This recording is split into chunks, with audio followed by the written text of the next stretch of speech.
एक बात जीवन में उतारने के लिए एक एक की गुरु हमको कदर करनी सिखाते हैं, जड़ की, चेतन की।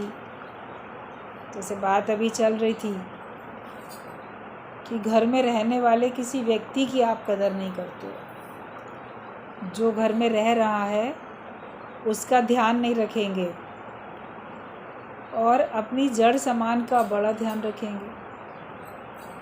आपकी कार है, आपका और सामान है, उसको कोई ज़रा सा नुकसान पहुंचा दे, ज़रा सी खरोंच उसमें डाल दे, उससे झगड़ा करने पे उतारू हो जाएंगे, उसको ठीक करेंगे। लेकिन घर में रहने वाले किसी व्यक्ति का दिल दुखाना, उसको परेशान करना, उसमें उनको कोई दिक्कत नहीं होती है। जितना जड़ चीज़ों के लिए प्यार है और कदर है उनकी, उतनी चेतन लोगों के लिए भी तो होनी चाहिए। हर एक के घर में जो जो भी रह रहा है, आपके बड़े बुज़ुर्ग होते हैं घर में रहने वाले, उनकी, या बच्चे हैं, बड़े हैं, किसी भी एज के हैं, चाहे घर में रहने वाले सर्वेंट हैं, कोई भी हैं, हर एक की, आपको किराएदार हैं तो उनकी भी, सभी की तो हमको मदद और ध्यान रखना है हर एक का।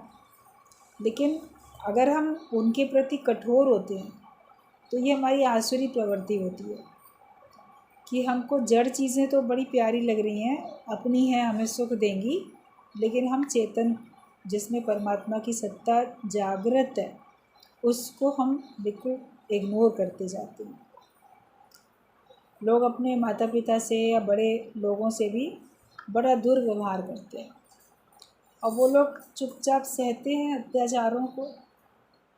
उनके पास शरीर में इतना बल नहीं है कहीं जा सके, और हाथ में धन भी नहीं है जो कहीं छोड़ के जाएं तो गुजारा कर सकें। तो सोचते हैं कि कहाँ जाएं, कोई ठिकाना नहीं है, इसलिए हमें इनका दुर्व्यवहार सहना ही पड़ेगा। तो अंत जो उनका होता है, अंतिम समय, बड़े दुख में जाता है, कष्ट में जाता है।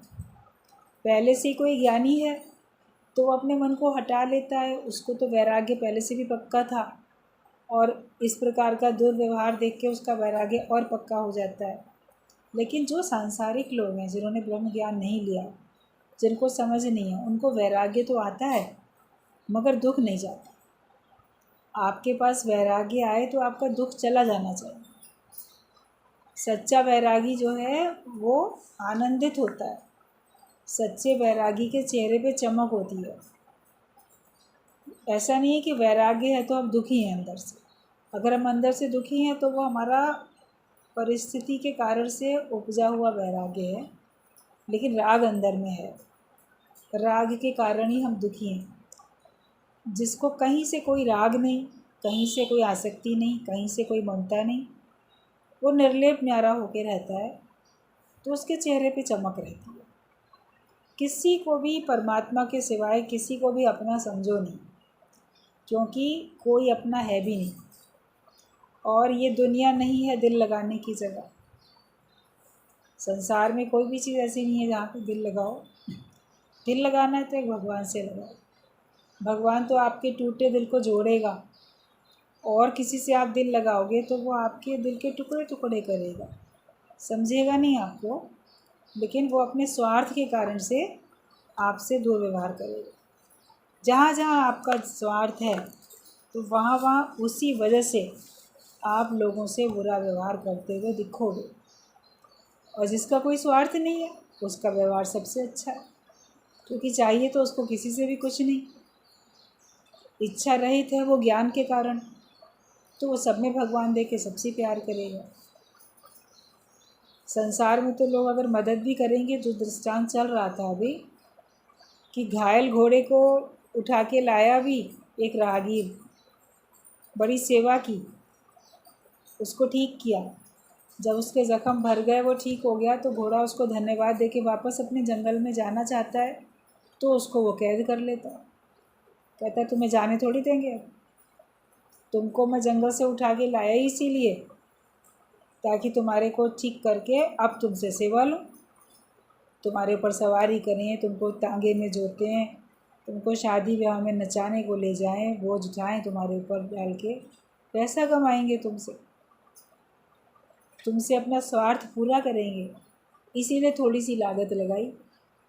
तो जगत वाले भी ऐसे ही हैं, आपके ऊपर थोड़ी सी लागत लगा के सारी ज़िंदगी के लिए वो आपको गुलाम बनाते हैं और सारी ज़िंदगी आपसे सुख लेते रहते हैं। भले आपका कितना भी नुकसान हो जाए, आपसे सुख लेते रहते हैं। काफ़ी समय पहले एक बार हम लोग गए थे गंगोत्री जमुनोत्री की तरफ उधर। तो जब जमुनोत्री में जाते हैं तो ऊंचाई है काफ़ी, गंगोत्री तक तो आप अपनी व्हीकल से जा सकते हो, पैदल नहीं चलना पड़ता।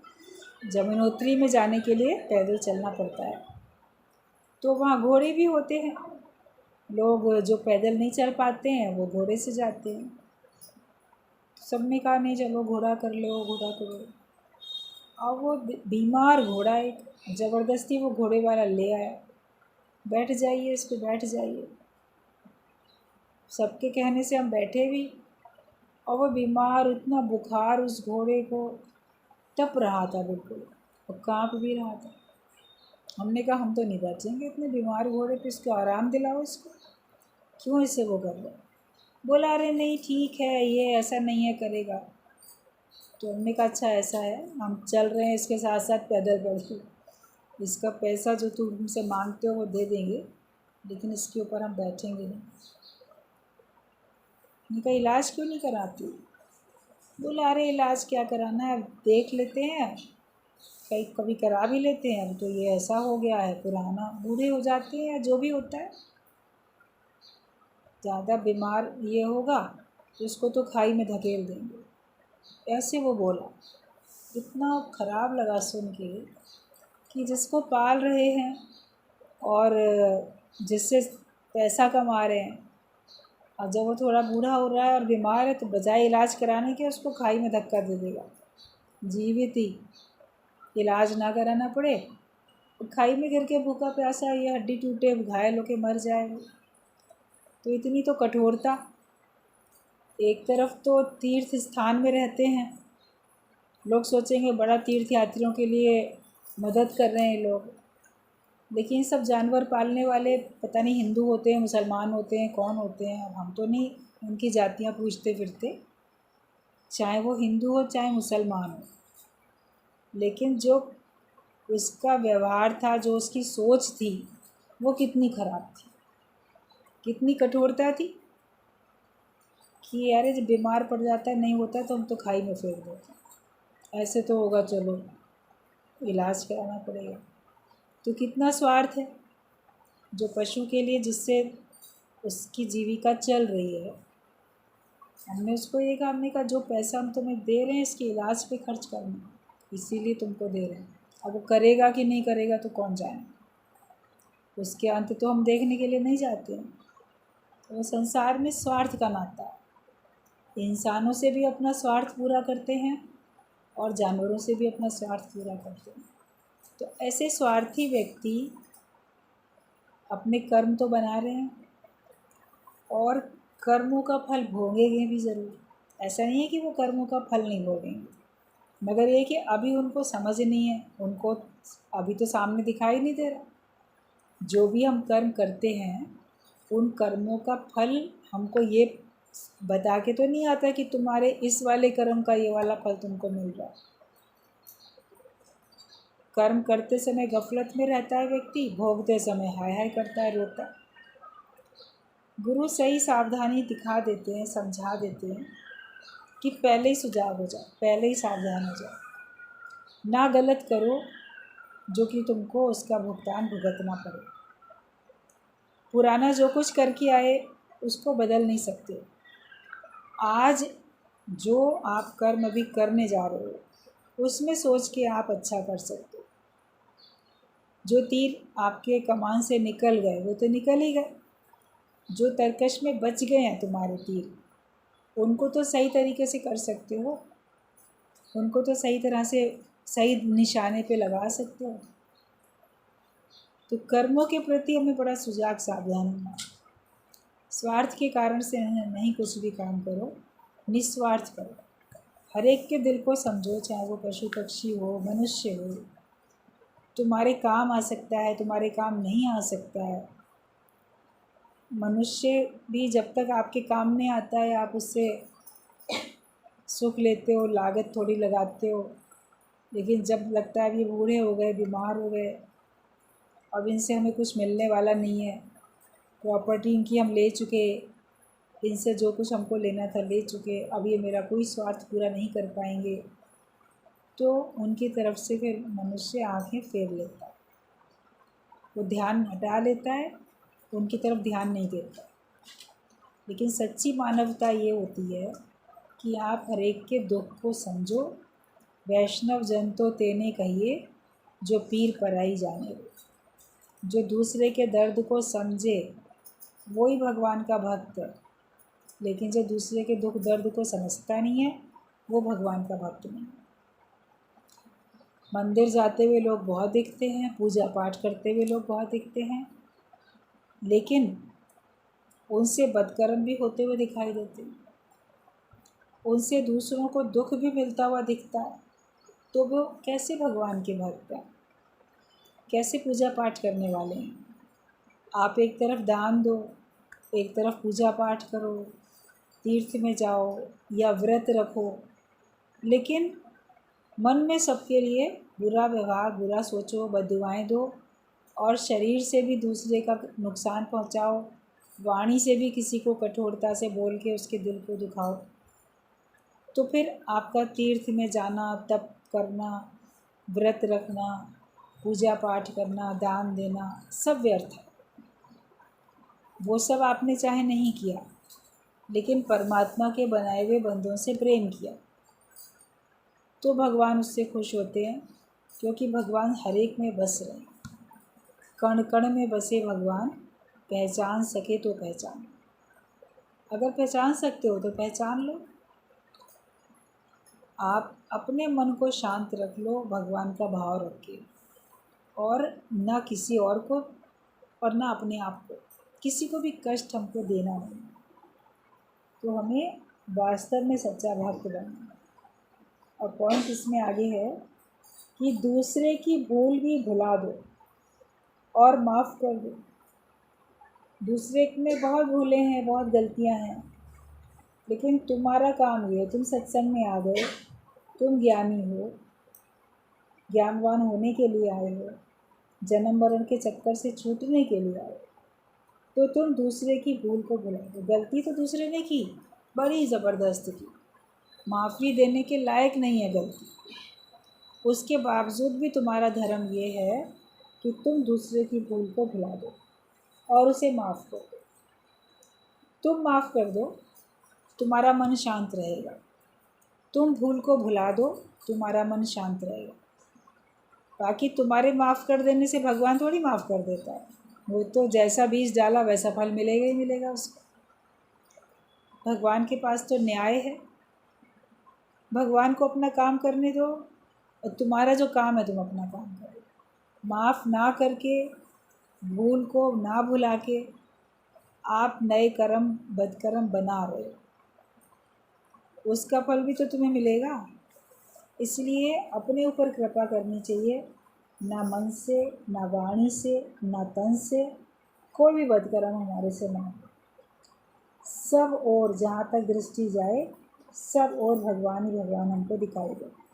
उसमें अगर सच्चे मन से आप ऐसा महसूस करते हो सब तरह परमात्मा है, तो आप अपने आप को बड़ा रिलैक्स, बड़ा आनंद में महसूस करोगे कि है ही भगवान, और भगवान जो कर रहा है वो अच्छा कर रहा है। मानव तो परिवर्तन से काहे को डरता है, ईश्वर जो भी करता है अच्छा ही करता है, जो हो रहा है अच्छा हो रहा है। ये सचमुच में हृदय से जिस दिन जान लोगे, तो उस दिन आपका मन बड़ा शांत हो जाएगा, आपकी बुद्धि भी स्थिर हो जाएगी और आपके मन में आनंद आ जाएगा। एक बूंद ब्रह्म ज्ञान की मस्त करे दिन रात। एक विचार अगर अपने को दे दिया, है ही भगवान, और जो हो रहा है मेरे भले के लिए हो रहा है, मैं सबको भुला के सबको माफ़ करके बैठा हूँ। एक बूंद भी अगर ये ब्रह्म ज्ञान की हमने अपने अंदर ले ली, तो जैसे वो मस्त करे दिन रात, वो एक बूंद जो ब्रह्म ज्ञान की है वो हमको दिन रात मस्त रखेगी, खुश रखेगी। जो ऐसे शराब पी लेता है, किसी भी नशे में आ जाता है, तो देखो उसको फिर कुछ और सोचता ही नहीं है, वो अपने नशे में पड़ा रहता है। तो आपके अंदर भी तो ज्ञान का नशा हो, ये नशा अलग है। आपके अंदर भी ज्ञान का ऐसा नशा होना चाहिए कि जिस नशे में आपसे जगत भूल जाए। कहा जाता है प्रेम का नशा भी ऐसा ही होता है। प्रेम चोट जिसको लगे और सूझे संसार, उसको झूठा जानिए कपटी और मक्कार। अगर आपको प्रेम लग गया तो भी आपको संसार भूल जाएगा। तो अपने अंदर इतना ईश्वरीय प्रेम बढ़ जाए कि हमको जगत फिर दिखाई ना दे, सब तरफ भगवान ही भगवान दिखाई दे, हमको जगत दिखाई ही ना दे।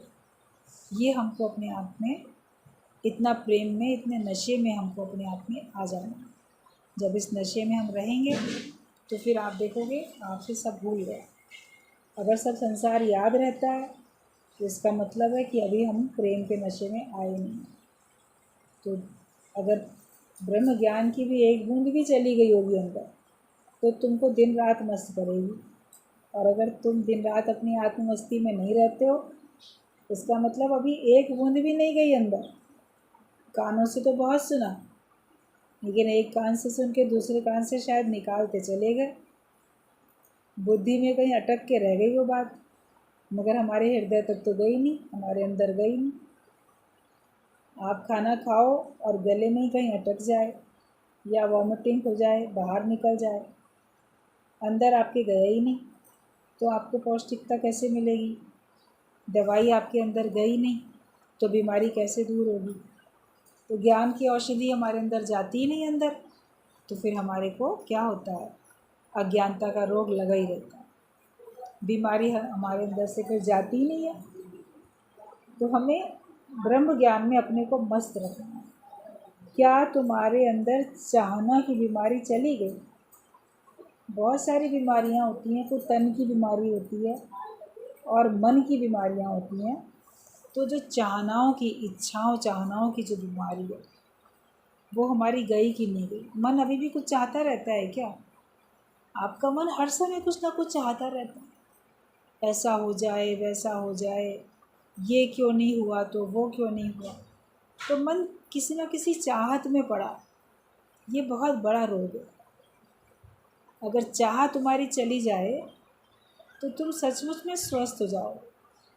कहा जाता है चाह गई, अगर हमारे अंदर की चाह चली गई, इच्छा, कामना, चाहना, चाह गई, चिंता गई, चिंता भी मिट जाती।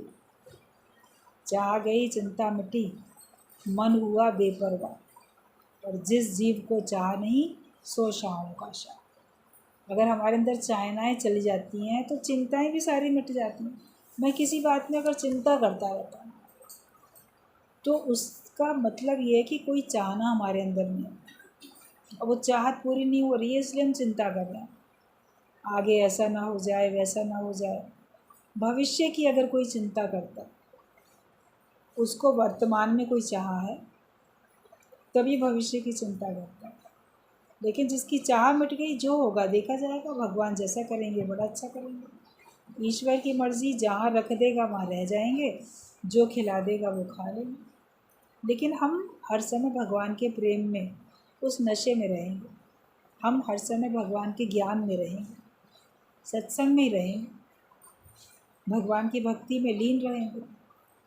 जो भगवान की भक्ति करने के लिए निकल पड़ते हैं, जंगलों में चले जाते हैं, वहाँ पहले से कोई उनका महल तैयार थोड़ी होता है। वो तो सब कुछ छोड़ छाड़ के चले जाते हैं। जो होगा देखा जाएगा। जहाँ जंगल में भगवान को रखना होगा रख लेंगे, किसी पेड़ के नीचे रह जाएंगे, पेड़ के ऊपर चढ़ के डालियों में रह जाएंगे, कहीं कोई घर बना के रह जाएंगे, कुटिया बना के, जो मिलेगा वो खा लेंगे। वो तो ऋषि मुनि अपने संग कोई राशन पानी साथ में लेके थोड़ी जाते, और कोई लेके भी जाएगा तो कितने दिन का ले जाएगा। जंगल में जो गया वो तो फिर भगवान के आश्रित हो जाता है ना। जो भगवान खिला देगा खा लेंगे, जहाँ रख देगा वहाँ रह जाएंगे।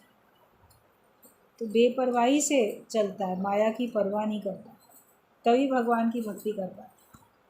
तो हमको भी चाह मिटा देनी है, मेरे पास बहुत धन हो जाए, घर हो जाए, परिवार हो जाए, ऐसा हो जाए, वैसा हो जाए, ताकि मैं भविष्य में दुख ना पाऊँ, परेशानी ना उठानी पड़े। तो आगे की चिंता है, क्योंकि आज चाहत है, और जिसकी आज कोई चाहत नहीं है उसको आगे की चिंता भी नहीं है। भक्त बोलता है मेरी चिंता हरि करे, मुझे न चिंता करे। ऐसे भक्त बनो, तुम्हारी चिंता भगवान करेंगे, तुम्हें चिंता करने की ज़रूरत नहीं है। भगवान के शरणागत होके भगवान के गोद वाले छोटे बच्चे बन जाओ। जो बच्चा गोद में रहता है ना, चलना भी नहीं जानता, उसकी सारी आवश्यकताएं कौन पूरा करता है? जिसकी गोद में है वो पूरा करता है। उसके परिवार वालों के बीच में है तो परिवार वाले पूरा करते हैं। कहीं अनाथालय में भी होता है ना वो बच्चा, तो वहाँ के कर्मचारी उसकी आवश्यकता पूरी करते हैं। तो जिसकी जिसकी गोद में वो बच्चा है वो उसकी आवश्यकता पूरी करता है। हम भगवान की गोद वाले बच्चे बन गए तो हमारी आवश्यकताएं भगवान पूरी करते हैं। तो तुम्हें ये देखना है कि क्या तुम्हारी चाहना की बीमारी चली गई। अब लेना नहीं देना सीखो। अभी तक तो लिया है सबसे, भगवान से भी लिया, भगवान ये दे दो वो दे दो, इंसान से भी मांगा ये दे दो तो वो दे दो।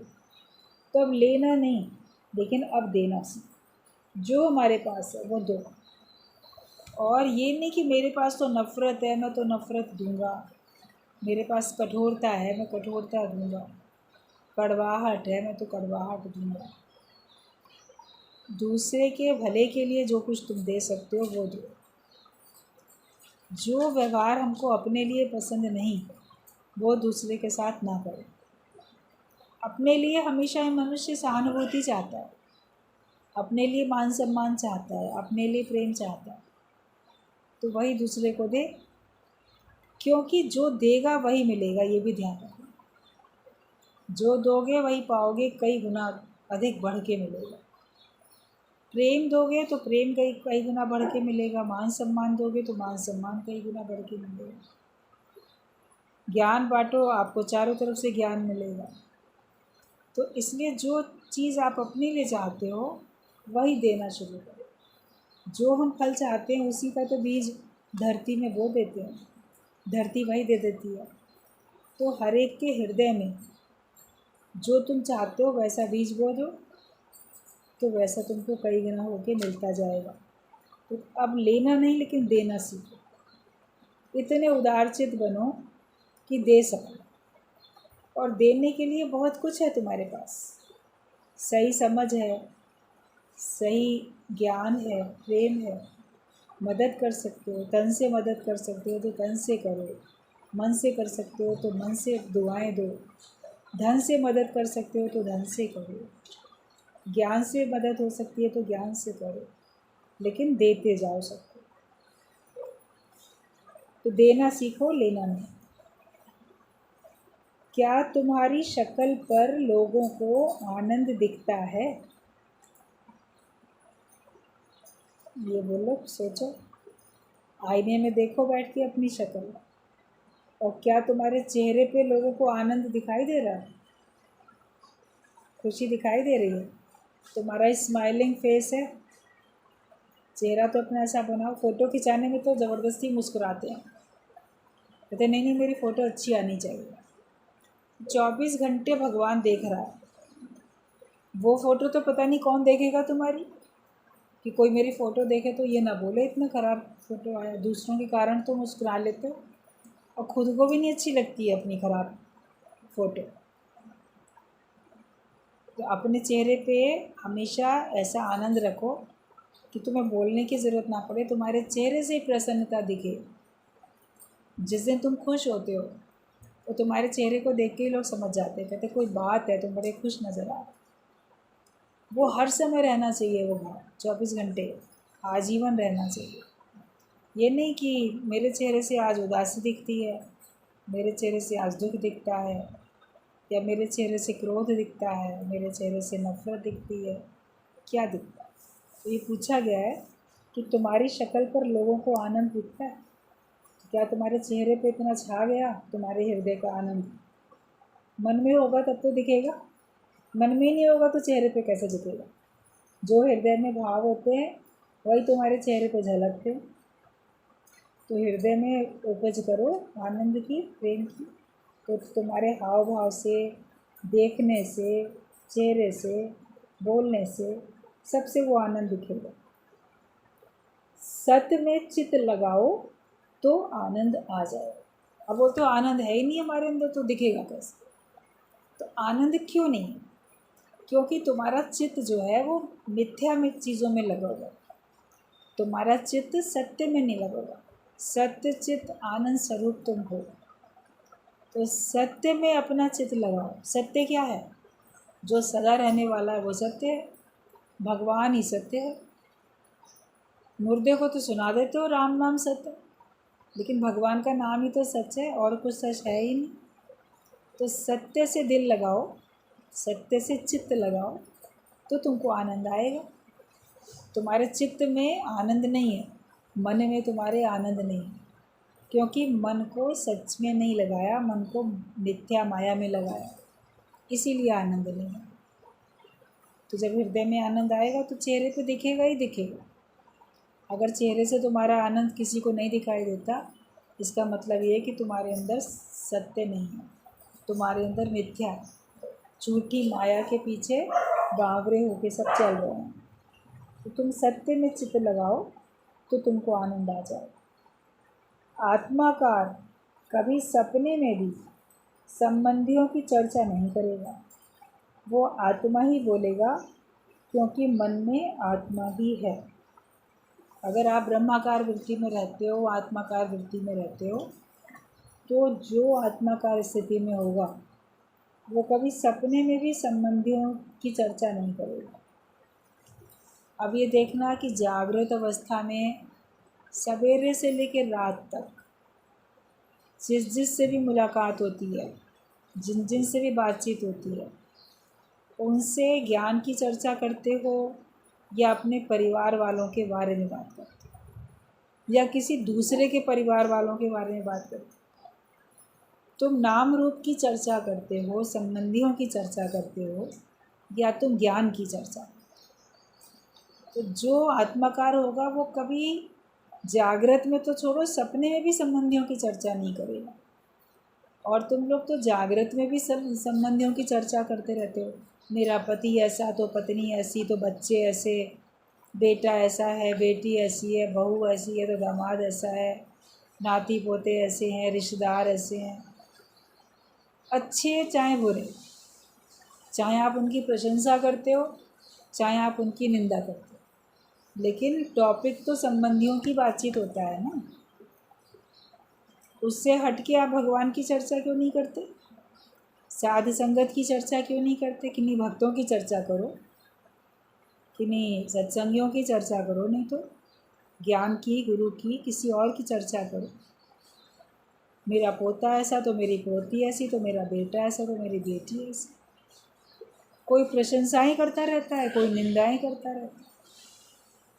लेकिन अगर सचमुच में तुम ब्रह्माकार वृत्ति में हो, सचमुच तुम आत्माकार हो, तो तुमको संबंधियों की चर्चा करनी अच्छी ही नहीं लगेगी, बल्कि सुननी भी नहीं अच्छी लगेगी। अगर कोई आपसे अपने घर वालों की समस्या भी बहुत देर तक बताता रहेगा ना, वो भी आपको लगेगा बस शॉर्ट में बता दे, इतना लंबा क्यों खींच रहा है, वो भी आपको नहीं अच्छा लगेगा। आपको लगेगा ये भी अपने को आत्मा में टिका ले, क्यों नाम रूप में, क्यों जगत में अपने मन को अटकाता है, अपने आप को अपने लक्ष्य से क्यों भटकाता रहता है।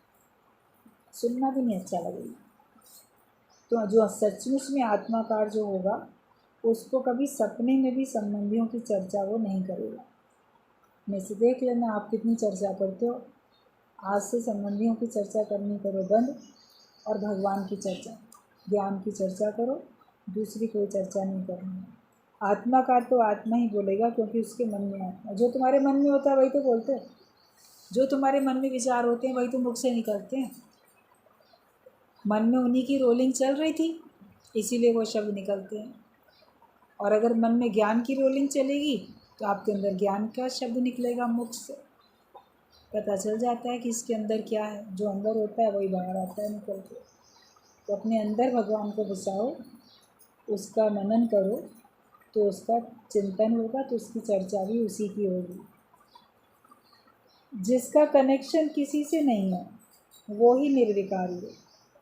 मैं मेरे से दूसरे से अगर कनेक्ट हो तो तुम्हारे अंदर विकार उठते हैं। अगर हमारे मन का नाता कहीं जुड़ा हुआ नहीं है, हमारा कनेक्शन किसी से भी नहीं, तभी हम निर्विकारी हैं।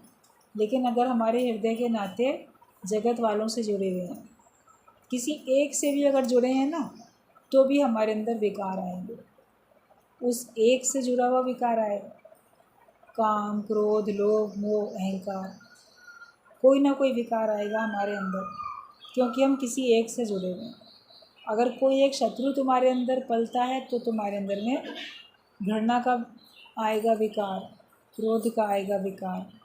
अगर कोई मित्र तुम्हारे अंदर में अटका हुआ है दिल में, तो तुम्हारे अंदर उसके लिए भी राग का, आसक्ति का ख्याल आएगा, मोह ममता का ख्याल आ जाएगा। तो विकार आएंगे अगर हम किसी एक से भी हमारा मन जुड़ा होता है। तो जिसका कनेक्शन किसी से भी नहीं वही निर्विकारी होता है।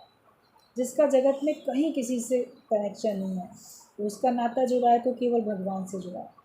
योग लगा लो अपना केवल परमात्मा से, तो फिर आप देखोगे आप निर्विकारी स्वतः हो जाओगे।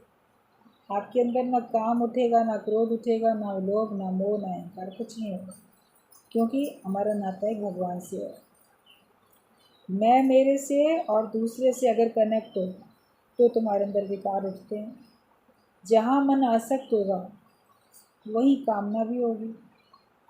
अंदर से अनकंसर्न हो जाओ, बेवास्ते हो जाओ, तभी तुम विकार रहित हो। आते हैं सत्संग में, हम अपने को निर्विकारी बनाने के लिए आते हैं, विकार रखने के लिए नहीं आते हैं। हमारे निर्विकारी स्थिति बनाने के लिए आते हैं। तो उसके लिए मेहनत करो, अपना योग परमात्मा से लगाओ। भगवान के सिवाय मुझे किसी को ना याद करना है, ना अपने दिल दिमाग में किसी को बसाना है। सब मेरे से बहुत दूर हैं, सब मेरे से बहुत अलग हैं। तो मन हमारा अटके तो केवल भगवान में और कहीं नहीं। और बाहर से तो आप सबसे अलग नहीं हो सकते। जहाँ बैठे हो उनके साथ ही बैठोगे, जिस घर में रहते हो उनके लोगों के साथ ही आप बैठोगे। लेकिन अंदर से अनकंसर्न हो जाओ कि भीतर से मेरा किसी से कोई वास्ता नहीं। ब्रह्मज्ञानी जो होता है उसके लिए कहा जाता है रहत अतीत सर्व रस भोगी। वो सारे रसों के बीच में बैठा हुआ दिखता है, लेकिन सबके बीच में बैठा हुआ सबसे अतीत है, सबसे दूर है। आप बोलोगे उसके साथ बैठा है तो उसके साथ है, लेकिन वो साथ बैठा हुआ भी कोसों दूर है उससे, क्योंकि वो भीतर से अनकंसर्न, उसका भीतर से किसी से कोई वास्ता नहीं। उसका अंदर से वास्ता है तो केवल एक भगवान से वास्ता है, अपने स्वरूप से वास्ता है, जिसका वो अंश है। हर व्यक्ति ईश्वर का अंश है। ईश्वर अंश, जीव अविनाशी। आप अगर अपने को जीव मानते हो तो भी ईश्वर का ही अंश हो। ना ईश्वर का कभी नाश होता है, ना जीव का कभी नाश होता है। तो जिसका हम अंश है हम तो उसी के लिए सोचते हैं। भगवान के तुम हो, भगवान के लिए सोचो। बाकी तुम्हारा कोई है ही नहीं, तो जिसके लिए तुम सोच विचार करो। ये सब बाहर से देखने में आते हैं, एक ही जन्म के साथी हैं, कोई जन्म जन्म का साथी नहीं है। लेकिन जन्म जन्मांतर का साथी तो हमारा केवल एक भगवान है। तो उसी से ही अपना नाता जोड़ के रखो। और जब तक तुम सबसे बेवास्ते नहीं हो जाओगे तब तक विकार जाएंगे भी नहीं। अगर वास्तव में अपने को निर्विकारी बनाना है तो अनकंसर्न होना पड़ेगा। अंदर से किसी से कोई लगाव नहीं, किसी से कोई चाहत नहीं, किसी से कुछ चाहिए नहीं। मैं बैठा सबके बीच में हूँ, दिख रहा है सबके बीच में बैठा हूँ, बातचीत हो रही है। या आप किसी का काम करते हो, ख्याल करते, सेवा करते दिखते भी हो, लेकिन जैसे एक हॉस्पिटल में नर्स होती है, वो पेशेंट की बड़ी अच्छी सेवा करती हुई दिखती है, मगर वो अंदर से तो उस पेशेंट से अनकंसर्न है। उसका कोई वास्ता थोड़ी है, वो तो उसकी ड्यूटी है। उसको उसके बदले में पैसा मिलता है, वो अपनी ड्यूटी निभा रही है। वो उससे दिल लगा के थोड़ी बैठ जाती है उस पेशेंट से। लेकिन जिसके घर का वो व्यक्ति होता है उसका उससे कंसर्न, तो वो इतनी नर्स के बराबर सेवा भी नहीं करता उसकी, लेकिन फिर भी अस्पताल में बहुत थक जाता है। और नर्स एक साथ अनेक पेशेंट की सेवा कर लेती है मगर बिल्कुल नहीं थकती है। वो हंसती बोलती खाती पीती है, टाइम से अच्छा उसको दवाई देनी है, अब उसको इंजेक्शन लगाना है, अब उसको ये देना है। वो सारे पेशेंट को, जो वार्ड में जितने भी पेशेंट होते हैं, सबका टाइम से देख के, किसी का टेम्परेचर देख के नोट कर दिया, किसी का बीपी नोट किया, जिसका जो भी होता है हिसाब किताब कर करा के उसके बाद फिर अपने रूम में बैठ जाती है, फिर हंसती बोलती है। उसका दिल से किसी से कोई मतलब ही नहीं, जिए चाहे मरे। वास्ता रखते हुए भी बेवास्ते है, इसीलिए वो थकती नहीं। तो ज्ञानी भी सबके बीच में ऐसे बैठता है कि देखने में आता है वास्ता रखा हुआ है, लेकिन उसका अंदर से किसी से कोई वास्ता नहीं। उसका नाता केवल एक प्रभु से होता है। ऐसे ही हर एक को अपना जीवन बनाना है कि हम मैं मेरे से नहीं कनेक्ट हों, हम केवल भगवान से ही जुड़ें। और जहाँ मन आसक्त होगा तो वहीं कामना भी होगी। इसके लिए हमको आसक्ति अपनी रखनी नहीं है, किसी से भी आसक्ति नहीं रखो, एक भगवान के सिवाय। अगर आग के कांटेक्ट में लोहा पड़ा है तो गर्म होकर जलता है। लोहे में अपने कोई गर्म होने के गुण नहीं है, लेकिन वो आग के संपर्क में आता है तो गर्म हो जाता है। अगर वो बर्फ़ के संपर्क में आता है तो वो ठंडा हो जाता है। वो लोहे का टुकड़ा आपको बहुत ठंडा दिखेगा क्योंकि बर्फ़ के बीच में दबा हुआ था, और कहीं कोई धूप में पड़ा है या अग्नि में तो बड़ा जलता हुआ दिखता है। तो जैसे कि संपर्क में आया लोहा वैसे ही हो गया। लोहे का अपना गुण थोड़ी था ठंडा होना या गर्म होना। तो हम भी जिसके संपर्क में आते हैं उसके गुण अपना लेते हैं, बाकी हमारा निज वास्तव में कोई वैसा गुण थोड़ी है। जैसे कि संपर्क में आओगे वैसे का गुण तुम्हारे अंदर आएगा। रहो भगवान के संपर्क में तो भगवान जैसे लक्षण, भगवान जैसे गुण वो तुम्हारे अंदर आते जाएंगे। तो आग के कांटेक्ट में लोहा पड़ा है तो गर्म होकर जलता है और दूसरे को जलाता भी, खुद भी जलेगा और दूसरे को जलाता भी। एक दूसरे के गुण तुम अपना लेते हो। आग लोहे का तादात्म्य संबंध संग के कारण हो जाता है। तुम भी संग के कारण एक दूसरे के गुण अपना लो। जिन जिन का संग करते हो उनके गुण तुम अपना लेते हो। इसलिए संग करो तो परमात्मा का। एक प्रभु का कर ले संग, होगी न तेरी समाधि भंग। एक भगवान का संग करो और सत्य संग करो, सत्य का संग करो। सत्संग करो ज़रूर, आँखियाँ खोल जाए। हम सत्संग में रहें, सत्संग सुने, सत्संग सुनाएं, अंदर से सत्य का संग करके। असत्य माया का संग नहीं करो, सत्य का ही अंदर से संग करके बैठो। तब हम भगवान के का संग करेंगे तो भगवान के गुण अपना लेंगे। तुम अगर एक बार मृग तृष्णा का जल देख लो तो फिर दोबारा तो पानी भरने नहीं जाओगे, चाहे तुम्हें जल दिखता भी होगा। कभी किसी ऐसे बहुत रेतीले स्थान में अगर आप जाओगे या गए होंगे तो दूर से रेत जो होती है ऐसे रोशनी में धूप की किरणों से चमकती है, लगता है वहाँ नदी बह रही है, वहाँ पानी है। वहाँ एक पेड़ है और पेड़ के आगे पानी है, मान लो आपको दिखाई देता है या केवल पानी ही दिखाई देता है। वहाँ तक जाओ तो आपको लगेगा पानी तो है ही नहीं, यहाँ भी रेत है, लेकिन दूर से देखने को पानी लगता है। तो उसको कहते हैं कि मृग तृष्णा का जल, मतलब कि जल है नहीं मगर हमको दूर से प्रतीत होता है। आप गए भी पानी पीने, दिखा रहे वहाँ तो दूर दूर तक रहते, वापस आके अपने पेड़ के नीचे बैठ जाओगे जहाँ बैठे थे।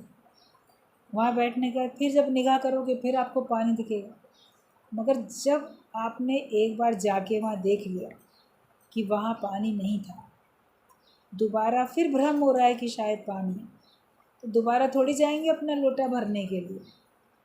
आपको पक्का पता चल गया ना एक बार के देखने से कि वो पानी नहीं है, वो रेत है। तो माया में क्यों नहीं एक बार में पक्का हो जाता है? बार बार माया में सुख लेने जो जाते हो, बार बार सुख लेने जाते हैं। अच्छा तब नहीं मिला अब मिल जाएगा, अब नहीं मिला तब मिल जाएगा, इससे नहीं मिला तो उससे मिल जाएगा। पति से नहीं मिला तो बेटे से मिल जाएगा, बेटे से नहीं मिला तो पोते से मिल जाएगा। पता नहीं किस किस की आस मन में रहती है, मगर जहाँ सुख है ही नहीं तो वहाँ से कहाँ से मिलेगा। सुख का रूप तो भगवान है, आनंद कंद तो भगवान है, उनसे दिल लगाओ तो आपको मिलेगा।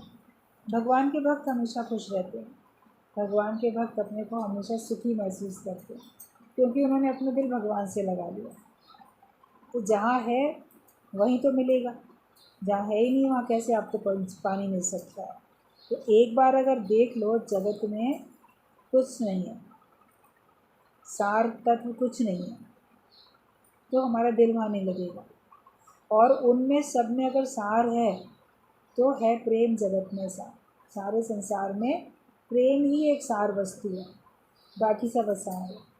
तो हमारा वास्ता प्रेम से हो, लेना देना आनंद का हो, बाकी सारा छोड़ दो। और किसी से भी हम अपना लेन देन नहीं करें, चाहे हमको दिखता भी रहे।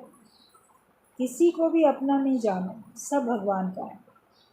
जिसकी जले वही पछताए। आप अपना मानोगे तो अपना लॉस होगा, तो आपको पछताना पड़ेगा। लेकिन जब भगवान का है तो भगवान का लॉस हो रहा है। अभी मान लो आपका घर है कोई, और आपने वो घर आज की तारीख में बेच दिया, पैसा आपको मिल गया। अगले ही दिन उस घर में आग लग गई तो आप नहीं पछताओगे, अरे हम तो अपना घर बेच चुके थे, आज ही मैंने उसका पैसा ले लिया, उसके नाम कर दिया, और अगले दिन ही उसमें आग लगी। तो आपको पछताने की ज़रूरत ही नहीं, क्योंकि आप तो किसी को दे चुके हो। लेकिन अगर वो आपका होगा तो आप पछताओ। तो तन मन धन सब है तेरा, क्या लागे मेरा। क्यों भगवान के आगे झूठ बोल देते हो, भगवान क्या लागे मेरा।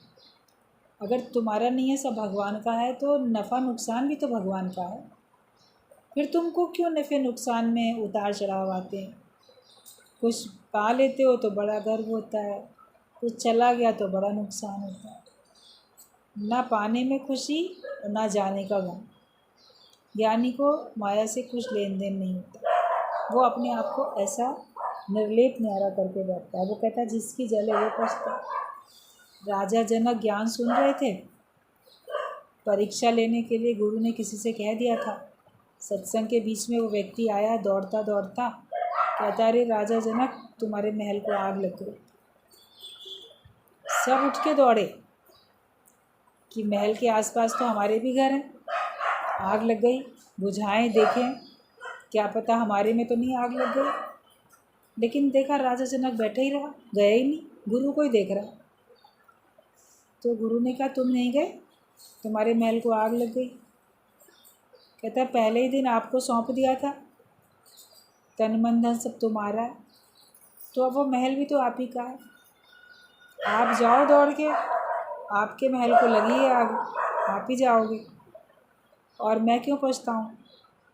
जिसकी नगरी है, जिसका महल है, वो पछताएगा, मेरा तो है ही नहीं, मैं तो सौंप चुका हूँ। तो जब हम सौंप चुके हैं, अब सौंप दिया इस जीवन का सब भार तुम्हारे हाथों में, अगर सच्चाई से हम सौंप चुके हैं तो हमको पछताना नहीं पड़ेगा। क्यों नहीं सौंप के बैठते। डोरी सौंप के तो देख एक बार, उदासी मन काहे को करे। क्यों मन उदास होता है। डोरी अपनी जीवन की भगवान को सौंप के बैठो, फिर नुकसान होगा तो भगवान का होगा, हमें पछताने की ज़रूरत ही नहीं है। जिसने सर्वस्व समर्पित कर दिया उसमें ना कोई कामना और ना कोई आसक्ति है। कोई कामना भी नहीं रहती, कोई आसक्ति भी नहीं रहती। वो सर्वस्व सौंप के बैठता है, और हर समय राजा जनक की तरीके से उसको अपनी मृत्यु भी याद है, सुखों के बीच में बैठा भी है तो भी मौत की नंगी तलवार उसको याद रहती है कि एक पल में कुछ भी हो सकता है, एक पल में सांसों की डोरी टूट सकती है।